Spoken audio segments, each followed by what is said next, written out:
Well, many believe the chaos left behind by Gaddafi and the power vacuum filled by rivaling factions are responsible for the chaos that has allowed human smuggling networks to thrive in Libya. Do you share the same opinion? No, absolutely. Gaddafi was a strongman leader, and with Gaddafi alive, Libya was a very secure country. Libya was a very prosperous state. You cannot, it was practically impossible to have militias in Libya. It was impossible to have militants and all sorts that you have in the country right now. And even the arms are in the hands of various factions of groups in the country. They were all under the tight grip of Muammar Gaddafi. And so his fall was actually, it was bad news for all the countries around the region. It's bad news for Nigeria. And we have a lot of arms flowing into Nigeria. Also from Libya, people have said that arms are freely coming into our shores, and militants are also crossing into our shores. And they've been motivated by the flow of small arms and ammunition.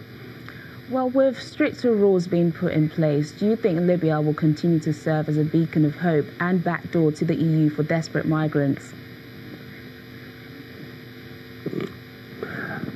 Well, Libya, there's a lot of discouragement for people to follow Libya to Europe now, and people are discovering new routes. The Canary Island is another route that's been, that's getting busy of late. Or even Morocco is another crossing that is getting busy of late. A lot of people are also trying to, and the reception in Spain is not as harsh and hostile as what migrants get in Italy and France and other countries, especially Greece. So people are discovering new routes, but Libya will also still be a factor, even though there's a lot of discouragement. And I think the collapse of a couple of trafficking, henchmen in the region has also dropped the numbers. And so we are going to have that for a while to come. People will find new routes, and some daredevils will still decide to go through Libya as it is today. Human rights activist Olatunji Larry Bariwa, thanks for joining us on Network Africa. Thank you. Moving on now, reports say the police in Uganda have used tear gas and live rounds to disperse opposition supporters. The clash occurred in the town of Rukungri, home to the country's main opposition figure, Kizza Besigye, a veteran rival to President Yoweri Museveni. A police spokesman says necessary force was used in the incident, in which 15 people were arrested. Opposition supporters in the East African nation often clash with police and military personnel, both of whom are accused by critics of being used to crack down on opponents of long-serving President Yoweri Museveni. Zimbabwe's main opposition leader insists he did not incite supporters to take to the streets in post-election violence that killed 6 people in August. Nelson Chamisa lost the July 30 polls to President Emerson Mnangagwa in the first election after Robert Mugabe was forced to resign in November 2017. In the aftermath of the vote, an official investigation was opened into the civilians killed in an army crackdown on protest. Chamisa, who lost a legal challenge to the election results but still maintains the vote was rigged, says his hands are clean.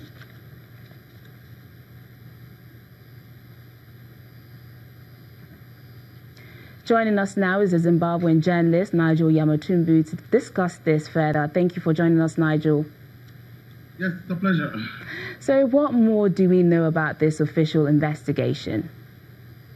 Yeah, well, at this stage, the commission of inquiry is still ongoing, with the latest being the interview that they did on 2 prominent opposition leaders, that is Nelson Chamisa and Tendai Biti.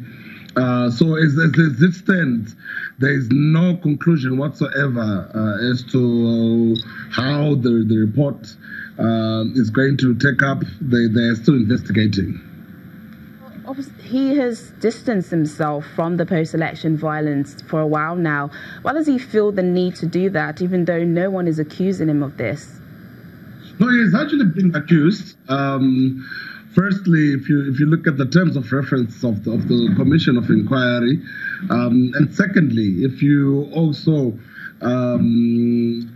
analyze the statements that have been made by the police to the effect that he still could actually be arrested for the violence. So really, he has to show cause and then put the burden of proof on the part of the police and authorities that he actually did not incite violence. So he's in a way trying to vindicate himself, to try and distance himself from pretty much his supporters, because the reasons as to why they were protesting were to allegedly protest against the delay in the release of the results.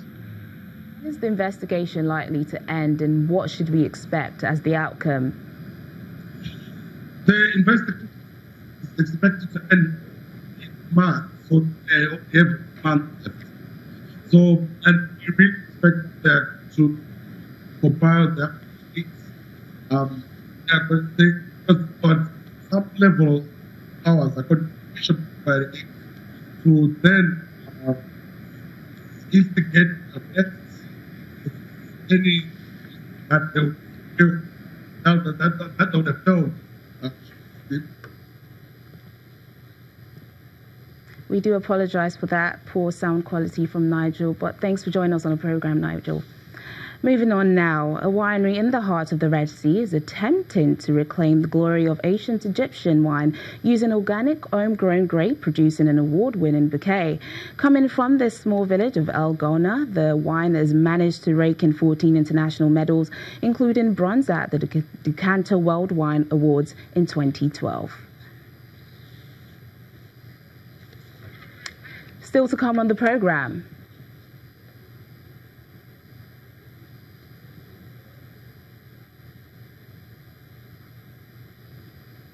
An average 137 women across the world are killed by someone they loved. That's according to the United Nations. Please stay with us.